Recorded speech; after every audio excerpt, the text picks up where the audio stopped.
This is Patrick with New Jersey's Outdoor Adventures YouTube channel. I have a very special episode for you. You know how much I love Airstreams. Well, check out this one. This is an Airstream motorhome. It's a classic motorhome. Most people recognize Airstream for their travel trailers. Well, they also build something cool like this. I just bumped into Scotty here. He's gonna give us a full tour inside and out, so join us. Hey Patrick, thanks for having me on. My name is Scotty and I want to show you our vintage 1987 290 Airstream. It's a motorhome, so it's one that's driven by an engine, which is kind of unusual for Airstreams, and there aren't that many of these around. The whole top portion of this is aluminum. Even the front grille is cast aluminum. We've added some neat steps here so we can get up and work on the windshield.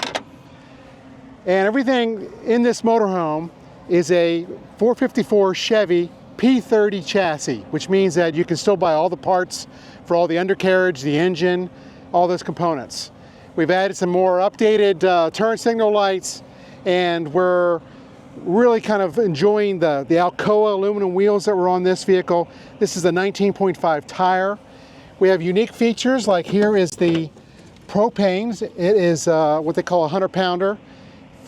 And then each of the different compartments around the coach here have pull-out drawers. And each of the pull-out drawers are just loaded with all our stuff. This one has all of our electrical connections and those kinds of things.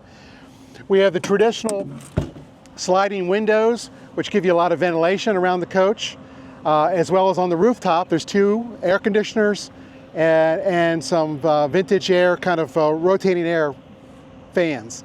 A lot of the parts are not really available anymore, so like these little weeping cells have little holes to keep the bugs out. Those were all 3D printed to reproduce them. This is the venting for the engine compartment. Again, it's a 454 Chevrolet big block engine, gasoline. What's neat about the gasoline engine is it also feeds a generator, I'll show you in a minute. Here is the actual unit for the hot water heater. It's showing a lot of age, again 1987, but she works really well, heats the water up. It's 6 gallons of hot water.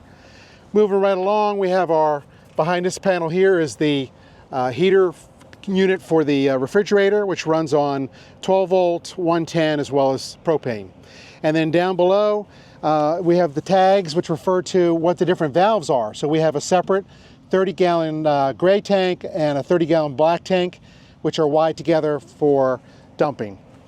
Back here, which is really neat, the coach back in the day, they had these little containers here, little holes. This one here is where you would hook up your telephone or your cable TV.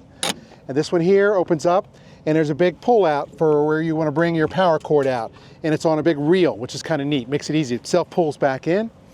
The back has an Onan 1-cylinder generator. What I love about this generator is it runs off of the same fuel as what drives the coach. And the best thing about it is you can turn it on right here. You can turn it on at the power panel over the sink, or the driver can do it while you're going down the road. So if you get hot while you're driving, you can actually turn this on and kick on one of the big air conditioners inside. Back here we have our fuel. So this just runs on regular gasoline. We have our fresh water that you can manually fill into your tank, and I'm holding about 60 gallons. This is the exhaust pipe for the generator, which is really small. Storage tank for the dump hoses. And then back here in the rear bumper, we have the city water. And I have a regulator inside to kind of control no more than 60 PSI. Up on the top, you'll notice this NASA-looking camera. And it's a black and white original camera, 1987, and it still works, and it projects to a monitor on the dash, which we'll show you in a little bit. The best thing I love about this is it's the rear panoramic window. Wraps around. This is an emergency escape hatch, so if you had to have a problem, you can kick this window out. Underneath here, we have our spare tire, and I've recreated this Airstream logo. They were originally made out of cast aluminum. You just can't find them, so this has been 3D printed to make it work. And we have this giant tow ball for fun. We tried a little small tow ball, and we'll tow a Bambi behind this, or we'll flat tow a Jeep with our Blue Ox setup. It's got the A&E visor canopy here, which works really well. The neat thing about this canopy is not only does it come out on an angle, but you can actually pop the feet out and set it out on the ground and have a vertical canopy. And here is our big storage compartment where I keep a lot of my tools and extra parts for the unit. And then we have some more bins. And then over here, This is outside 110. So I have two 110 circuits that are GFI. We have our, what they call a side light, which lights up the whole arena at nighttime. The vent for over the stove is up here. And then on the roof, you can't really see them, is a TV antenna where we used to use rabbit ears. And inside the coach, there's like a little knob in the ceiling that rotates, as well as some solar panels that run some of the electronics. Batteries set up here. They're in this locked compartment. And that's the only compartment on the coach that's locked, is the batteries. And what's really neat is you've got a single for the engine and two doubles. The outside handle has a doorbell. So you would push this here and you got a doorbell that rings inside the coach. You can lock it here and you can lock it here. And when you open it up, there's actually a little cap that holds the door open as well. And then what I really love is the steps are stowaways, electronic stowaways. So when you open the door, watch, they pop down. And we travel around the whole US, and what's really neat is the screen door closes in here, and then you've got the internal panel, and we like to stay off the major highways, so that's why we say Hometown America. And then there's a neat light up top, and this light actually lights the door frame, and there's a light that goes underneath the steps at nighttime. So as you enter and exit the coach in the dark, you've got some safety and you can see what you're doing. Patrick, come on inside. I want to show you what's in this, this wonderful coach. Everybody wants to know what's inside. And what's really neat is you can stand in one spot and kind of pan around, and you have every comfort of home that you could ever think of. My favorite is the double stainless steel sink. You've got the retractable faucet there. We have timbers. The timbers basically allow you to store all kinds of spices and those kinds of things. You've got a 4-burner stove. It has no oven, but it does have a convection oven and a microwave. And we have all kinds of special panels here. So this panel turns on and off. And what it does is it will tell you how much battery you have, how much fresh water you have, what your gray tank looks like, your black tank. So from this panel here, you can see exactly what your water situation is, what your propane situation is, and you don't have to guess. You can also start the generator from right here. You got all kinds of compartments with all kinds of stuff. This is the main switch, which allows me to turn to different functions. I can only run one major appliance at a time. So it's either the air conditioner or the microwave. And then the panels here, we've covered with a nice wallpaper. It used to have like a gray mouse hair. We took this coach and it was pretty much all brown carpet, brown walls, brown ceiling. And we kept all the original cabinets and appliances, but just kind of painted it white, gray panels on the fronts of the cabinets, and then the white in the ceiling. And my wife gets all the credit for that. She was very patient and went through the whole coach. Got a pretty good size refrigerator here. What I love is it's a pretty large freezer and a pretty large refrigerator, which we keep stocked pretty heavily. As I said, outside, the refrigerator works on many different power sources. So right now we're off the grid, and I can run probably almost 4 weeks without any hookups, because this will run off of propane. The air conditioners are in the ceiling. You got little vents here. You have separate controls. You can set up for automatic or manual. You can set. Oh, what I love about this too is not only is it an air conditioner, but it's also a heater. So it has heater coils in it. So in the wintertime, I don't have to burn my propane if I'm hooked to the outside. And I have this catalyst heater as well. And what this does basically is it's a mat and it heats up, and it will get this whole coach about 72 degrees. It doesn't blow, it just radiates heat. And that's a great way. It does not use a whole lot of propane, and very straightforward. This is our traditional couch and dinette. It's in couch mode right now. Lots of storage underneath. Each of these goes the full length back, which is great. That's what I love about this coach. There's just so much storage. We added this guy here. I think it was an IKEA purchase. It's plastic coated so you can water and everything else. The leg spins out, holds that lid up, and then you got all kinds of like little drawers here for all kinds of accessories that you may want to carry. And I actually carry another little whole tool set in here because I don't want to get locked out. This is neat. This is a little thing you can buy at most stores these days. Tells you the outside temperature, barometric pressure. You can see what the changes are, as well as the inside temperature.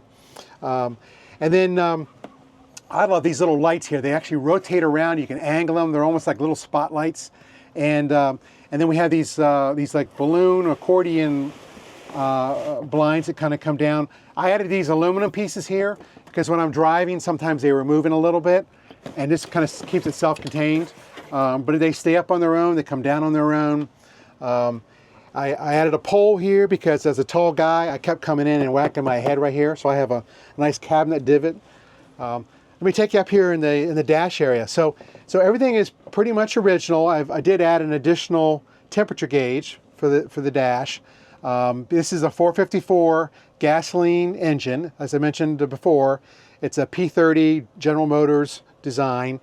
So you've got all the controls basically on the dash that you would need. That's also on the control panel back there, as well as your air conditioner up here. You can control the mirrors, how you adjust the mirrors from here. You got a very large glove box, and then here's where all your fuses are for your vehicles right there. It's kind of neat. And over here you got your CB radio. You've got your brake controller, you've got a tachometer, you got delayed wipers. This is the original monitor. It's black and white, and on the screen it's etched the distances that you're looking at when you're looking at the camera in the back, which I thought was kind of interesting. So on the floor we have something really cool. Maybe Patrick, you can show them what that looks like. It's actually a product made by A&E back in the 80s, and these are hydraulic jacks that lift the coach, and they're put on board to basically level your coach out when you go to a campsite. But I like it because you can actually activate it, raise the whole coach off the ground to change a tire. It's really, really helpful. Captain's chairs are all original. They swivel all the way around, which is kind of cool. You can take and move them all the way around, and when you're sitting in here with other friends, I added a little drink koozie holder for when I'm driving alone and I need somebody to. I also took and brought up the carpet and put down a wood floor. It's almost like a hickory kind of floor. Excuse all the grass in here. We're just kind of out here camping. Back here is kind of neat. So this is the bed area. This is like what they call an RV queen. And I like the fact that you can actually walk around it. There's all kinds of storage compartments here. You have all kinds of closet storage, which is very deep. You know, it's almost 32 inches deep. You got another closet right here, which is very deep with all kinds of storage. It's actually cedar lined. Your furnace controls, you have lighting in each of the rooms that lights up the ceiling from these little switches here. And again, the panoramic window, and you have timbers back here so you can more storage above the bed. It's really neat. It just gives you a lot of storage area. Up here in the front, between here and the front of the coach, you've got bathrooms, and basically you've got all kinds of storage. I love the what they call cosmetic mirror. It just, you know, you can see everything. And your hot water heater switches on here or out there. Your pumps switches on here or there. You got more timbers, more storage. You've got a window here that opens out, which is really kind of nice. A lot of features. And then over here is the shower, and basically more lights. You got vents in the top. You got a little hanger here for drying clothes. But I like the fact that you can open this door and you can walk between the shower and the bathroom and the back of the coach and have privacy. Or you can take and pop this curtain, which my wife made, and if somebody wants to work in the front of the coach on their laptop, you can just kind of pull that across at nighttime and give yourself a little bit of privacy. This is the second overhead air conditioner, which also acts as a heat pump and also will radiate heat as well. Your furnace controls, gas furnace, which really gets the coach nice and warm. My wife made all the curtains. They kind of mirror the original ones that were on here. And again, we have them partially closed, but they open all the way up. So when you wake up in the morning, you can just look out that panoramic view. And then I love taxidermy. So there's my my one bear head that she lets me keep in the coach. No real animal heads. Well, Scotty, thank you very much for taking the time to give us a tour of this awesome coach. Now, everybody knows I'm a big Airstream nerd. And I featured an Argosy motorhome like this, and even a 345. Oh, big one. Now the Argosy was the short one. Yes. The 345, that was the big one. So that was a tag axle. I had 2 axles in the back. Yes. This is like the sweet spot. At 29 feet, you got a fully livable floor plan, but you're not carrying around all that extra weight. Correct. And correct. surprisingly, you get 10 miles per gallon. I have my Ford van over there. I only get 7. But this is way more aerodynamic. Yeah. And just so people know, this thing in the mid 80s, these were like $145,000, where an average motorhome of that time was $35,000 to $40,000. So this was the Rolls-Royce of the RVs at that time, and people cherished them. So most of them are in really good shape. Some of them, people's health changed, their living situation changed, and they sat out in fields for a long time. But the great thing about it is the whole body is aluminum, so as long as it's not all dented up, Right. you could polish it up like you did, or leave it tarnished. Yeah. And you got a fuselage that there is no wood in any of the construction. It's all aluminum ribs. You got aluminum inside, aluminum outside, so you don't have to deal with any rot. Right. Right. Now, this isn't your first one. Now we've actually had another one. We had a smaller model, and as you mentioned, this is a 290, which stands for 29 feet. So if you're ever out and about and you see one of these and you see a number alongside the coach, that number tells you how long it is, right? So I've seen 200s, which are 20 feeters. I've seen 270s, 27s. This is a 290. Here at the fairgrounds for this one, there's a 24 or 240. 24 footer. There is a 34 and a half over here. So yeah, they're different size. The largest I've ever seen is a 37 footer. And those were the ones from like 94, 95, 96, I think was the last year. Yeah. And those had the similar shape, but they updated the grill and the light, so it looks like a space shuttle. Yes, yes. You know, yours looks cool. It's like that classic aluminum grill, but the space shuttle one, I think there's one over in the background somewhere. Yeah. But they're all super cool, and I don't know the production numbers, how many they built, but I know there's not many around because I've been to 5 of these internationals, and typically there's only 4 of us that show up to an international like this. And what an international is, just so everybody knows, Airstream has a club. It's a very old club. Geez, such a long time. This is the 68th international rally that they've had. And this is where a lot of Airstream owners get together, like-minded individuals. They hang out for a week. There's events and different seminars they could do. But it's literally like a field and field and field of Airstreams. So I think just at this rally alone in York, Pennsylvania, there's about 1,000 Airstreams here. Yes, yes. And you just had a vintage parade? We did. We just did a tour around the property, so to speak, and the best part of it is that I'm the only one with an engine, so I could actually zoom away from the grandstands. These are wonderful units to have. You're self-contained. You can tow a vehicle behind it. We tow a Jeep Wrangler. You can pretty much go anywhere in the U.S. The fun thing is you pull into a gas station and you walk out this side door and people are like looking to see if an alien's going to walk out of it, you know. Yeah, so it's something else. And they built motorhomes of this style, I think, all the way back down to what, 72, 73 in the Argosy. Yeah. So they built them for a long time, but they were very expensive, so the production numbers were pretty low. But again, highly cherished. So you know, even to buy one as an as-found in a field somewhere, I think you're spending at least 25 grand. You could put 100,000 into it. Yeah, I mean, you first thing you want to do is put tires on it, and then you want to get into batteries and those kinds of things. So it's helpful if you're handy to know what you need to do and to be able to support it while you're driving it. It doesn't require a lot of maintenance, but occasionally, you know, you get to a certain age where certain things need to be replaced. It's almost required, right? Yeah. You get in. I have a 1997, and you just have to be prepared if something happens, right? Yeah. Even though I refreshed a lot of things, you know, anything can happen at any moment. So you just got to be prepared. Right. But this is 8 feet wide, right, on the outside. Yeah. 7.6 on the inside. Yeah. But with all the windows, it's just wide open. And you're about 10'6" from a height standpoint. Yeah. And if anybody was looking to like buy one of these, do you have any tips for them of what to look for? You know, I think the key thing is just go after the core mechanicals, right? Does it stop? Does it start?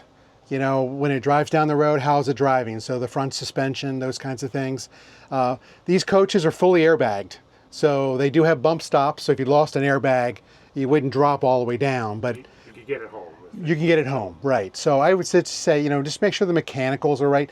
But as the best part about it is it's all available today from like places like Rock Auto, all the internet online places still sell all the parts for these vehicles. Chevy didn't build Chevy built the chassis. Airstream didn't build the chassis. So Chevy built hundreds of thousands of these as like delivery trucks. P30 box trucks, yeah, deliver, you know, 1 tons, 2 tons, yeah. So you can get almost every mechanical part you ever would want for this. Yeah. Awesome. Scotty, Yeah. I appreciate you taking the time today. I know it's very busy here at the rally. This is Patrick with New Jersey's Outdoor Adventures YouTube channel. Thanks for joining us. Thanks, Patrick.